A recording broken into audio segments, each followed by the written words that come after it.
An off-duty police officer thought the cameras were off, but he soon went viral for doing this.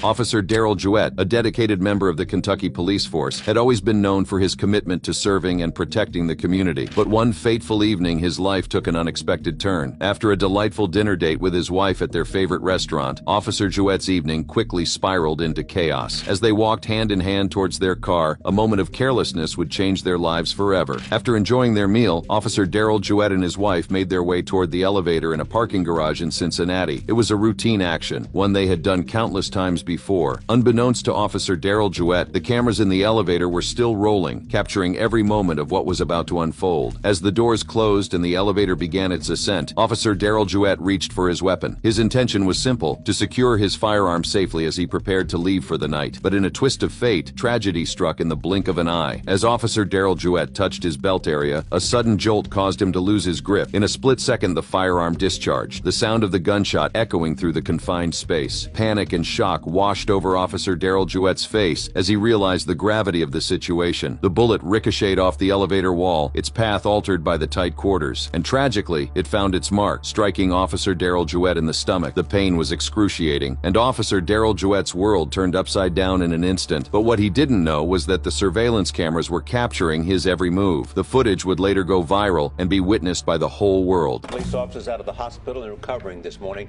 after shooting himself in an elevator by accident. As Officer Jewett lay on the ground, clutching his abdomen in pain, his wife quickly dialed 911, desperately pleading for help. From the video, she can be seen reaching for her phone and making a call before returning to help her husband. Within minutes, fellow officers and paramedics arrived at the scene, rushing Officer Jewett to the nearby Lexington Medical Center. At the hospital, medical professionals sprang into action to save his life. The bullet had struck him in the stomach, causing injury and immense pain. However, the injuries didn't seem to pose any risk to his life. The surgeons were able to remove the bullet and repair the internal damage successfully. In the days that followed, Officer Daryl Jewett remained in the hospital, surrounded by his family and fellow officers who stood by his side. The support and well wishes poured in from the community are a testament to the impact he had made during his time in service. It was a reminder of the daily risks law enforcement officers face to keep their community safe. As the investigation into the accidental shooting unfolded, it became clear that Officer Jewett had always been diligent in following safety protocols throughout his career. However, in a tragic twist of fate, a single moment of distraction had led to this devastating accident. The Cincinnati police captain, Mike John, thought the incident was bizarre. Obviously, you have somebody that's used to handling firearms. It's very unusual to see somebody discharge a firearm accidentally in a confined space like that. It's very unusual, he said. Authorities meticulously examined the scene, gathering evidence and going over the clip to piece together the events that transpired that evening. It was determined that Officer Jewett's finger had accidentally grazed the trigger of his loaded service weapon while reaching into his pocket for his car keys. It was not clear if the safety was on. Other experienced policemen who saw the video believed Jewett was careless for a while because he was distracted. This sad event comes just one day after a police chief in Atlanta accidentally shot his wife. She was in critical condition before being airlifted for medical care. The police chief, William McCollum, was placed on administrative leave while the authorities investigated the matter thoroughly.